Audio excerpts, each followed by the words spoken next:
ULB की directions के according आज हमने 11 अगस्त को कनीना नगर पालिका में एफसीसी कमेटी के गठन के लिए 2 मेंबर्स चूज़ करने होते हैं, उनका इलेक्शन करवाया है।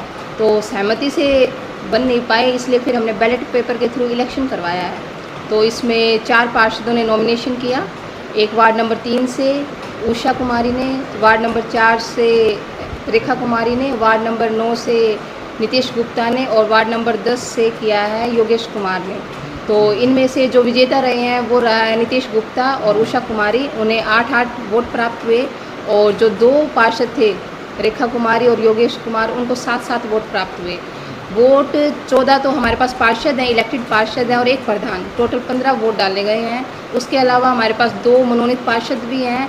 तो मीटिंग में सारे प्रेजेंट थे इलेक्शन के टाइम पे, बट मनोनीत पार्षदों को वोट का अधिकार नहीं है। तो 14 पार्षदों और 1 प्रधान ने टोटल 15 वोट डाले हैं। एफसीसी एक फाइनेंस एंड कॉन्ट्रैक्ट कमेटी है, तो अभी तक जैसे हमारा वाइस चेयरमैन का भी इलेक्शन नहीं हुआ है, एफसीसी का भी इलेक्शन नहीं हुआ था, तो विकास कार्य रुके हुए थे। अब एफसीसी कमेटी के गठन के बाद विकास कार्यों की रफ्तार बढ़ जाएगी। और अब सरकार ने 11 जुलाई को एक लेटर आया है, उसमें पहले एफसीसी कमेटी के पास 50 लाख तक की पावर थी, अब उसको 1 करोड़ तक इंक्रीज़ कर दिया है। तो अब विकास कार्य रफ्तार से होंगे। और एफसीसी कमेटी में टोटल 6 मेंबर्स होते हैं, एक president, vice president, secretary, ME और 2 मेंबर्स जो हमने आज इलेक्ट किए हैं। और कोई भी कार्य करवाने के लिए 4 का बहुमत होना ज़रूरी है।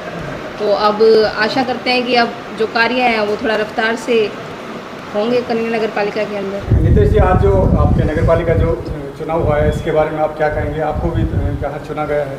हाँ जी, नमस्कार जी। नमस्कार। आपके चैनल के माध्यम से सभी नगर पालिका निवासी, कनीना निवासियों को मैं बताना चाहूँगा कि आज एफसीसी का चयन किया गया है, जिसमें 2 पार्षद चुने जाते हैं। और ये बाई तरीका तो इसका इलेक्शन ही है, इलेक्शन के थ्रू ये चुने गए हैं और वो इलेक्शन बैलेट पेपर के थ्रू हुआ है। और इसमें 15 वोट होते हैं, 14 पार्षद का और 1 नगर पालिका प्रधान का।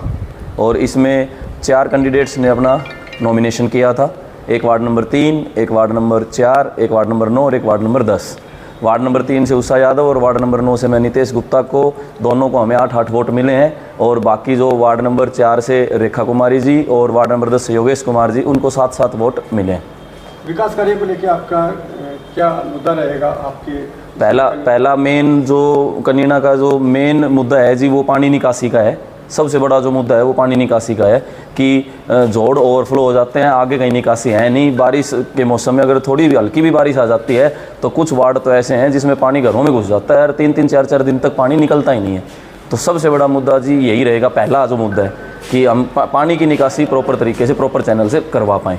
कहाँ होगी इसकी निकासी आपके नॉलेज में? जी, हमारी जो नॉलेज में अभी एक एसटीपी है कोटिया गांव की साइड, जो पब्लिक हेल्थ डिपार्टमेंट के अंडर आती है, तो उनसे वार्तालाप चल रही है।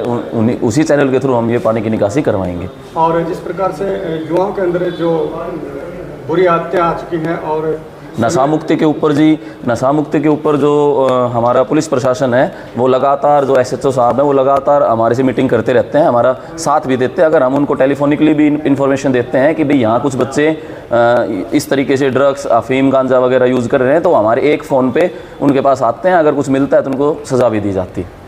पुलिस प्रशासन इस चीज़ में हमारे साथ है।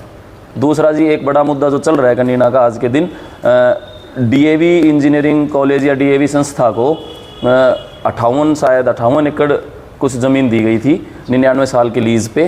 तो जहाँ तक मेरी नॉलेज में है, या मुझे ऐसा लगता है कि ह्यूमैनिटी के कारण भी ऐसा होना चाहिए कि भाई ऐसा तो नहीं है कि आप उस ज़मीन को लेकर और मान लो उस पर बिल्डिंग बना के फिर उसको बंद कर दो।